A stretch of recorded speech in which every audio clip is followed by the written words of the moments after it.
میرے حضور گلوں کے بدن میں رہتے ہیں، اور منافقوں کو کہاں ذکر لطف مصطفی، منافقوں کو کہاں ذکر لطف مصطفی، ارے یہ بد نصیب ہمیشہ چلن میں رہتے ہیں، تمام پھول شگفتہ چمن میں رہتے ہیں، میرے حضور گلوں کے بدن میں رہتے ہیں۔ اب میں جس ہستی کو دعوت خطاب دینے کی بشارت کر رہا ہوں، بہت ہی معروف نام، معروف شخصیت، لائق تکریم و تعظیم، عزت مآب جناب مفتی محمد عمر سدیدی زیدہ مجدہ، میں آپ سے ملتمس ہوں آپ مائک پہ تشریف لائیں اور اپنے افکار عالیہ سے ہمارے قلوب و اذہان کو منور فرمائیں۔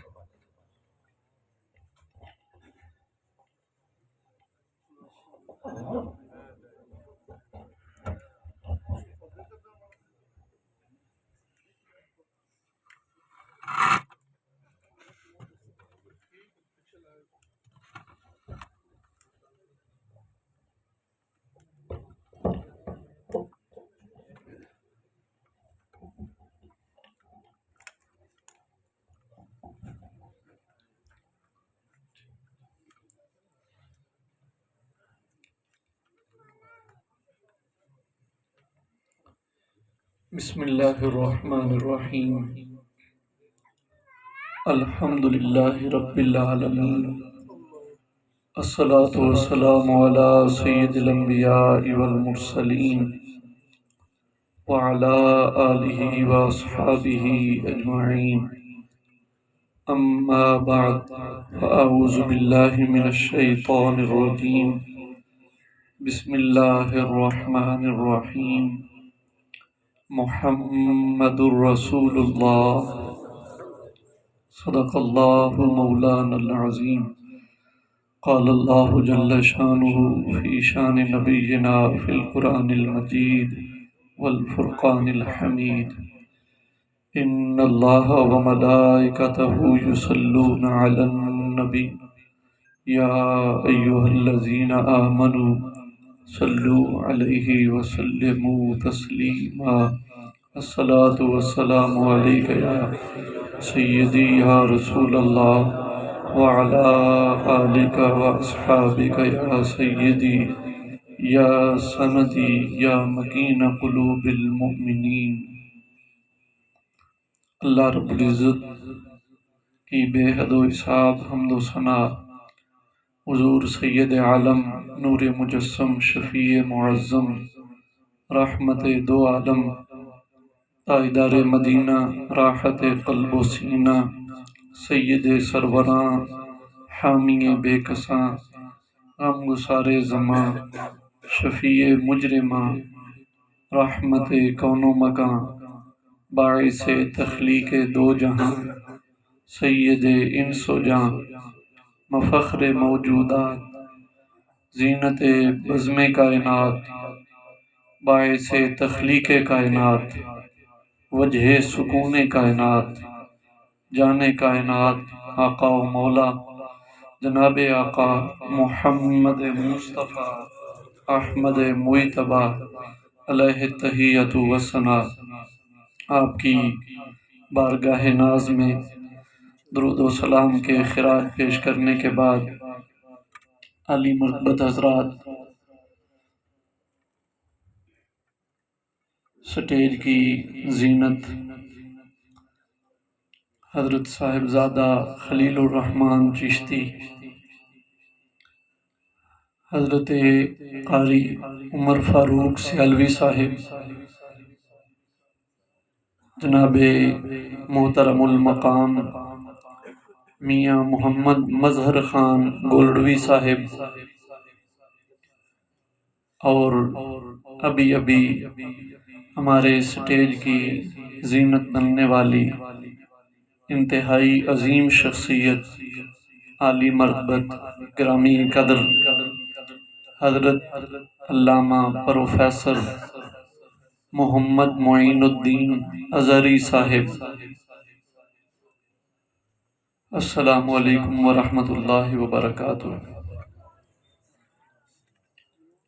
عالی مرتبت حضرات، حسب حکم میں آپ کے سامنے حاضر ہوں۔ 15 سے 20 منٹ مجھے گفتگو کے لیے حکم فرمایا گیا۔ میں کوشش کروں گا اس سے بھی تھوڑے وقت میں اپنی معروضات آپ کی سماعتوں کی نظر کر سکوں۔ قرآن کریم فرقان حمید برہان رشید کی آیت مقدسہ تلاوت کرنے کا شرف حاصل کیا۔ اللہ رب العزت نے ارشاد فرمایا، محمد الرسول اللہ۔ اے کائنات کے باشندوں، اے کائنات کی رہنے والی مخلوق، یہ جان لو کہ جن کا نام نامی اسم گرامی محمد ہے، یہ کوئی عام انسان نہیں، اللہ نے ان کے سر پہ تاج رسالت سجایا ہے۔ عالی مرتبت حضرات، مکہ شریف کا ماحول تمہارے اور میرے آقا و مولا صلی اللہ علیہ وسلم نے اعلان نبوت فرمایا۔ مکہ کے باشندوں نے طرح طرح کے اعتراضات کرنا شروع کیے۔ ان اعتراضات میں کبھی وہ حضور کو شاعر کہتے، کبھی وہ حضور کو جادوگر کہتے، کبھی وہ حضور کو کسی قبیح وصف سے یاد کرتے، کبھی کوئی الزام بازی، الزام تراشی کی کوشش کرتے۔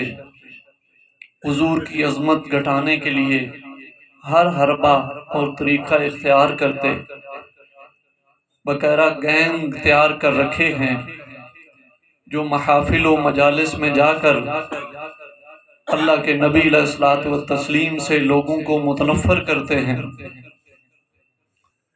ایسی صورتحال میں جب اعتراضات کا ایک سلسلہ جاری تھا تو اہلیان مکہ کی طرف سے ایک اعتراض یہ آیا، اللہ نے انہیں کیوں نبی بنایا ہے؟ اگر رب کو نبی بنانا مقصود ہی تھا، ہم نبوت کا انکار نہیں کرتے۔ موسیٰ بھی اللہ کے نبی تھے، عیسیٰ بھی اللہ کے نبی تھے، ابراہیم خلیل اللہ بھی اللہ کے نبی تھے۔ نبوت سے اعتراض نہیں، اعتراض ان کے انتخاب پر ہے۔ اللہ نے انہیں منتخب کیوں فرمایا؟ اگر رب نے نبی بنانا تھا، مکے کا کوئی چودھری رب نبی بنا دیتا، مکے کا کوئی سردار اللہ نبی بنا دیتا۔ رب نے مکے کے کسی سردار کو نبوت نہیں دینی تھی، طائف کا کوئی سردار نبی بنا دیتا، فلاں علاقے کا کوئی سردار نبوت سے سرفراز کر دیا جاتا۔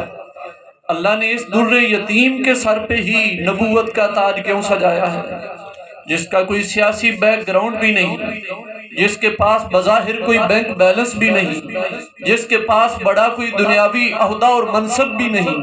تو جب کوئی چیز بھی پاس نہیں، اگر رب کو نبوت دینا ہی مقصود تھا تو اللہ کسی نام والے کو نبوت دیتا، زمینوں مربوں والوں کو نبوت دیتا، ایسے خاندان کو نبوت دیتا جو ہمیشہ سے چودھری چلے آ رہے ہیں۔ کسی بڑی چودھری کے سر پہ یہ تاج سجایا جاتا۔ یہ در یتیم آمنہ کے لال عبداللہ کے لخت جگر کو نبی کیوں بنایا؟ جب یہ اعتراض کر رہے تھے، چاہیے تو یہ تھا اس اعتراض کا جواب صدیق اکبر دیتے، یا فاروق اعظم سے لیا جاتا، عثمان غنی سے لیا جاتا، یا شیر خدا کو کہا جاتا تم ڈیفینڈ کرو۔ اللہ نے فرمایا نہ، محبوب تو چونکہ میرا محبوب ہے اور اعتراض تیرے اوپر ہوا ہے اور میرے نبوت دینے کی وجہ سے ہوا ہے، اب جواب تم نے نہیں دینا، میں رب خود عطا کروں گا۔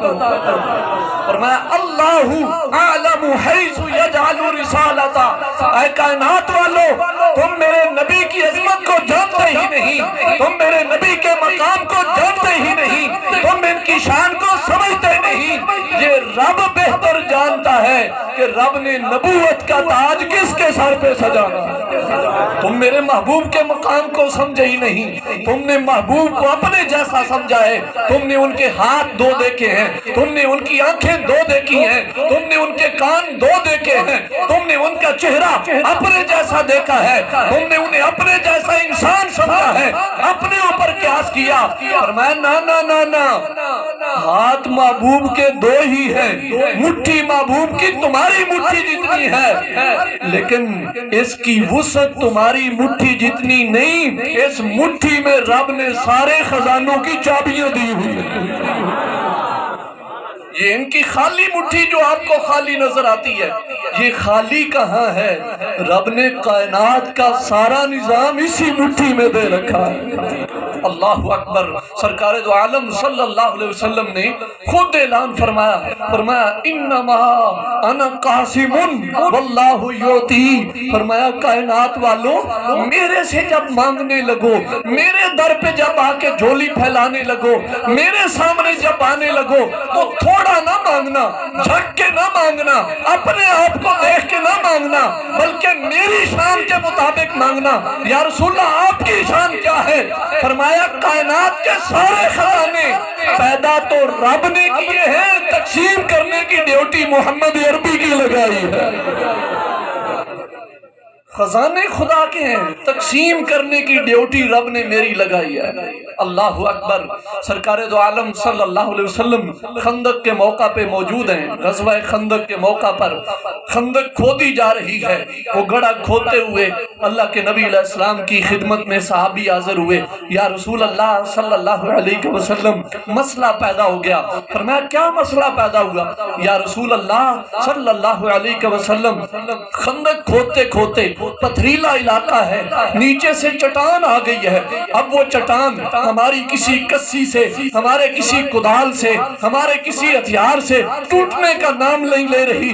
بڑے بڑے جوانوں نے زور آزمائیاں کر لی ہیں، پنجے آزمائیاں کر لی ہیں، لیکن وہ ٹس سے مس نہیں ہو رہی۔ یا رسول اللہ کام میں رکاوٹ پیدا ہوئی۔ اللہ کے نبی علیہ الصلوۃ والتسلیم آپ نے فرمایا میرے ساتھ چلیے، مجھے وہاں لے چلیے۔ حضور کو وہاں لے جایا گیا۔ اللہ کے نبی علیہ السلام نے وہ کدال اپنے ہاتھ میں پکڑی، اور پکڑنے کے بعد سرکار دو عالم صلی اللہ علیہ وسلم نے پہلی ضرب اس پہ لگائی، اس سے آگ نمودار ہوئی۔ جب ضرب لگی تو آگ کی چنگاریاں نکلی، ادھر سے اس میں ایک درار پیدا ہوئی۔ اللہ کے نبی علیہ السلام نے وہ ضرب لگانے کے بعد فرمایا میری امت سنو، یہ جو میں نے ایک ضرب لگائی ہے، اس ضرب لگانے کی وجہ سے رب نے یمن کے خزانوں کی چابیاں میرے حوالے کر دی ہیں۔ یمن کے خزانوں کی چابی میری منہ آ گئی۔ پھر اللہ نبی نے دوسری ضرب لی، اب ٹوٹ گئی لیکن اٹھائی نہیں جا سکتی، ابھی اس کے ٹکڑے زیادہ بڑے ہیں۔ اللہ کے نبی علیہ السلام نے فرمایا یہ جو میں نے دوسری ضرب لگائی نا، یہ ضرب لگانے سے شام کے سارے خزانوں کی چابیاں میری مٹھی میں آ گئی۔ اللہ اکبر۔ اور پھر اللہ کے نبی علیہ السلام نے تیسری ضرب لگائی، اور تیسری ضرب لگانے کے بعد فرمایا میری امت مبارک ہو تمہیں، کائنات کا، روئے زمین کا، اس رب کی مخلوق کا کوئی بھی خزانہ ایسا نہیں۔ اوتیتو مفاتیح خزائن الارض، اس زمین میں رب نے جتنے بھی خزانے پیدا کیے ہیں، آج رب نے وہ سارے کے سارے آمنہ کے لال کی مٹھی میں دے دیے۔ اللہ اکبر۔ میری مٹھی میں آ گئے ہیں۔ علی وقار حضرات، حضور کی مٹھی، سبحان اللہ و بحمدہ، حضور کی مٹھی، حضور کا ہاتھ، حضور کا کمال کون اندازہ کر سکتا ہے؟ آج لوگ نبی کے قد کے ساتھ اپنا قد بیچنا چاہتے ہیں۔ آج لوگ کہتے پھر رہے ہیں جس کا نام محمد یا علی ہو کسی چیز کا مالک نہیں ہوتا۔ میں نے کہا ظالمو، تم نے کسی اور محمد کو دیکھا ہے؟ ذرا آمنہ کے لال کو تو دیکھو۔ اللہ اکبر۔ سرکار دو عالم صلی اللہ علیہ وسلم مسجد میں تشریف فرما ہے۔ بخاری شریف کی حدیث پاک ہے، ظہر کی نماز حضور ادا فرما رہے ہیں، قرآن کی تلاوت جاری ہے، قرات حضور کر رہے ہیں۔ دوران قرات اللہ کے نبی علیہ السلام نے اپنا مبارک ہاتھ فضا میں بلند کیا، اور صحابہ نے دیکھا حضور اپنی ایڑیاں بھی اٹھا رہے ہیں، ایڑیاں بھی اٹھاتے ہیں، ہاتھ فضا میں بلند کرتے ہیں۔ اللہ اکبر۔ حضور نے فضا میں قدرے ہاتھ بلند کیا۔ دو طرح کی روایات ہیں، ایک روایت یہ ہے ہاتھ بلند کیا،